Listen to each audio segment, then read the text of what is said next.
నమస్తే, రిఫ్లెక్షన్ న్యూస్కు స్వాగతం. నేను శర్మ. ఎంకి పెళ్ళి సుబ్బి చావుకొచ్చినట్టు తయారైంది ఇప్పుడు మన తెలంగాణ కాంగ్రెస్ ప్రభుత్వాన్ని. కేరళ ఎన్నికలకు 1000 కోట్లు మన తెలంగాణ వాళ్ళు అన్నట. వీళ్ళు ఎంతో 2 ఏళ్ళు అయింది. సరే, సీనియర్స్ అంటే సంపాదించుకోవచ్చు, కానీ కొత్తగా రాజకీయాలకు వచ్చిన వాళ్ళు ఇంకా ఏ మూలల ఏ పక్కల ఏ త్వరల ఏమున్నది అనేది ఇంకా వీళ్ళు వెతుకుతున్నారు. ఇంకా 2 ఏళ్లలో ఆ వెతుకులాటలనే ఉన్నారు. అప్పుడే వీళ్ళకు కేరళ గట 1000 కోట్లు పంపన్నాడు. ఈ చూడు పరిస్థితి, పాపం ఎంత జటిలంగా ఉంది కాంగ్రెస్ పరిస్థితి. ఈయన వీళ్ళే ఇప్పుడు ఏం ప్లాట్లు కొందామా లేకుంటే ఎక్కడ పెడదాం డబ్బు, ఏ రూపంలో ఖర్చు చేద్దామనే ఆలోచనలో వీళ్ళుంటే ఇప్పుడు కేరళ ఎలక్షన్ రూపంలో వీళ్ళకు గుదిబండ తయారైంది. ఒకసారి వివరాలకు పోదాం. కాంగ్రెస్ తరఫున సీఎం అభ్యర్థిగా ఏఐసిసి ప్రధాన నేత, ముఖ్య నేతకు 2వ గురువుగా, పార్టీలో మార్గదర్శిగా పేరు, పార్టీలో ప్రభుత్వంలో సుస్థిర స్థానం సాధించేలా వెన్నుదన్ను, గురుదక్షిణగా ఎంత బాగుంది చూడు. కాంగ్రెస్ గవర్నమెంట్లో కొత్తగా స్టార్ట్ అయింది అన్నాడు గురుదక్షిణ అనేది. కేరళ ఎన్నికల ఖర్చు భరిస్తానన్న ముఖ్య నేత, డీసీసీలను కలుపుకొని ఒక్కో మంత్రికి 35 కోట్ల టార్గెటు, ఆయన కోసమే తన సొంత ఛానల్ బ్రాంచ్ కేరళలో ప్రారంభం. చూడు, ధర్మరాజు జూదం ఆడి ఉన్న మొత్తం బొడగొట్టుకున్నట్టు ఈడెవడో మహానుభావుడు గురుదక్షిణగా ఒప్పుకొని వచ్చిండే 1000 కోట్లు. సరే, తాను ఇచ్చిండే ఏమన్నా అమ్ముకొని ఇచ్చిండా మన్నా మశానమా అవి పక్క పెట్టు. ఇగో డీసీసీలు జిల్లా అధ్యక్షులు ఉంటారు కదా, వాళ్ళని కలుపుకొని ఒక్కొక్క మంత్రికి 35 కోట్లట. వీళ్ళు ఇస్తారా మన వాళ్ళు? రాజీనామా చేసిన పోతాం కానీ నాయన మేము ఇయ్యమంటారు చూడు. కాంగ్రెస్లో చాలా ప్రజాస్వామ్యం ఎక్కువ, నిర్మోహమాటంగా చెప్తారు. చాటుకు ముచ్చడే పక్కకు చాటుకు రేపు మా పని ఏమిటది, దెబ్బ వేసుడే ఉంటుంది. ఒకసారి చూద్దాం. కేరళ అసెంబ్లీ ఎన్నికలు తెలంగాణ కాంగ్రెస్ నేతల పీకల మీదకి వచ్చింది. రాష్ట్ర ఎన్నికల ఖర్చు కింద 1000 కోట్లు సర్దే బాధ్యతను తెలంగాణ ముఖ్య నేత నెత్తికెత్తుకున్నారని ఢిల్లీ కాంగ్రెస్ వర్గాలు చెప్తున్నాయి. ఈ తెలంగాణ నేత కూడా దొరికితే మాత్రం చూడు, హుసేన్ సాగర్ గడ తోముతారు కాంగ్రెస్ వాడు. మేము ప్రచారం చేయమంటే చేసేస్తాం, లేకుంటే ఆడ పోయి ఒడ్డన చేయమంటే చేసేస్తాం, కానీ పైసలు ఇచ్చుడేంద్రని ఆయన అంటారు చూడు. తన మార్గదర్శిని సీఎం అభ్యర్థిగా ఎంపిక చేసినందుకు కృతజ్ఞతగా తాను 500 కోట్లు పంపిస్తానని, ఇంకో 500 కోట్లు మంత్రివర్గం నుంచి ముక్కులు చెవులు అన్ని పిండి వసూలు చేస్తానని ముఖ్య నేత ఒప్పుకున్నట్టు ఢిల్లీ వర్గాల్లో చర్చ జరుగుతుంది. వీడు ఎవ్వడు ముక్కు విండుతందుకు చూడిగా అడుగుతారు. మా ఇంట్లో మా ఆయన్నే విండలేదని వీళ్ళంటారు.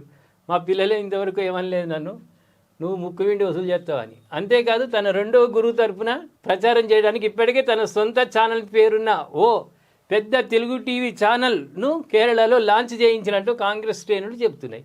అధిష్టానం ఈ నెల 19న మంత్రివర్గాన్ని గంపగుత్తగా ఢిల్లీకి పిలిపించిన సంగతి తెలిసిందే. ఈ సందర్భంగా కేరళ ఎన్నికల పన్ను వేసినట్లు గుసగుసలు వినిపిస్తున్నాయి.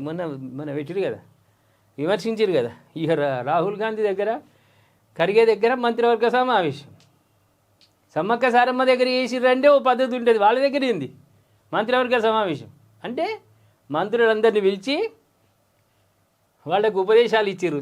తువాలని ఎత్తి మీద కప్పి ఉపదేశం, నీ వంతు 35 కోట్లు, నీ వంతు 35 కోట్లు, నీ వంతు 3 సార్లు అన్నారు చెవుల దడుళ్ళు వండేటట్టు వాడు. ఇక ఇవి కాంగ్రెస్ వ్యవహారాలు. వాడు ఒక్కడోడో ముందుకు ఒప్పుకున్నాడు, వాడు మొత్తం పెట్టుకుంటే కాకపోయినా సర్దుబాటు బాధ్యత భుజాన వేసుకున్న కాంగ్రెస్ ముఖ్య నేత పైసల వసూలుకు ఎవడని ఒప్పుకోకుంటే వాడిని బుధగరిచ్చి గదవ పట్టుకొని ఏప్రిల్ నెలలో కేరళలో అసెంబ్లీ ఎన్నికలు జరగనున్నాయి. ఇప్పటికే ఎన్నికల కమిషన్ ఎన్నికల ప్రక్రియ ప్రారంభించింది, ఓటర్ లిస్టును ప్రకటించింది.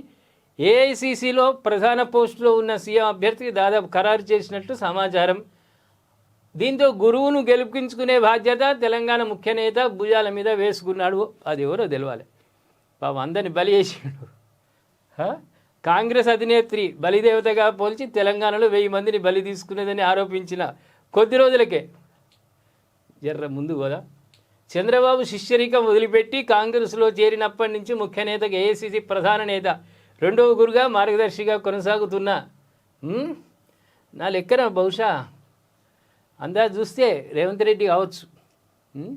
రేవంత్ రెడ్డి పోయి అక్కడ మాట ఇచ్చిండు, నేను అందరిని ముక్కు విండి వసూలు చేస్తా, ఏమి ఇబ్బంది లేదు అని అన్నట్టున్నది. అందుకే ముచ్చట వింటుంటే అదే అనిపిస్తుంది. బలిదేవత గిలిదేవత అని అప్పుడు మాట్లాడిండు కదా. ఆయన్నే బడేబాయి వివాదం తెలంగాణ బీజేపీ ఎజెండా అమలు చేస్తున్నారని ఆరోపణలు వచ్చినప్పుడు రాహుల్ గాంధీ ముఖ్య నేతను దూరం పెట్టారు, నా స్వయంలో కుర్చీ దించేస్తారన్న ప్రచారం జరిగినప్పుడల్లా కేరళ నేత ఆయన్నే కాపాడారని గుసగుసలు. ఇప్పుడు కేరళ నేతను ముఖ్యమంత్రి అభ్యర్థిగా చేయడం ఇది మంచి పనే. ఒక్కొక్క మంత్రి 35 కోట్లు అంటే పాపం పడిదేస్తారు.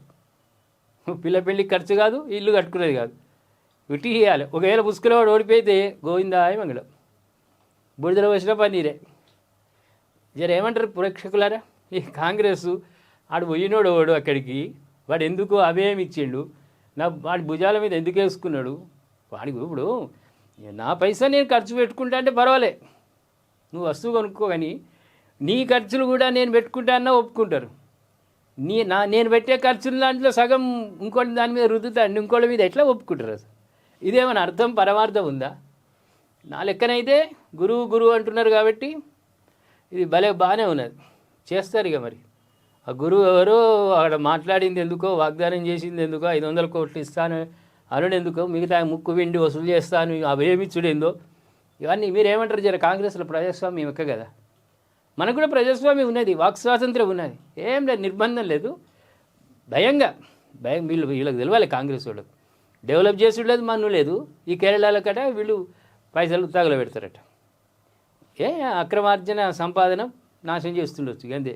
కానీ కొత్తగా వచ్చిన వాళ్ళు ఉంటారు కదా పాపం, ఫస్ట్ మంత్రివర్గంలో చేరి సంతకం పెడితే ఎన్ని వస్తే ఇంకా పూర్తిగా తెలియని వాళ్ళు ఉన్నారు పాపం, కొత్త వాళ్ళు.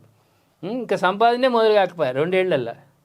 ఇప్పుడు వాళ్ళకి 35 కోట్లు ఇవ్వండి, ఏడిస్తారు వాళ్ళ చూడి బలబల ఇంకన్నా ముక్తారు. స్వామి 35 కోట్ల నుంచి తప్పించుకుంటే నీ దగ్గరికి వస్తామంటారు నడుచుకుంటూ, తిరుపతి ఇంకన దగ్గరికి.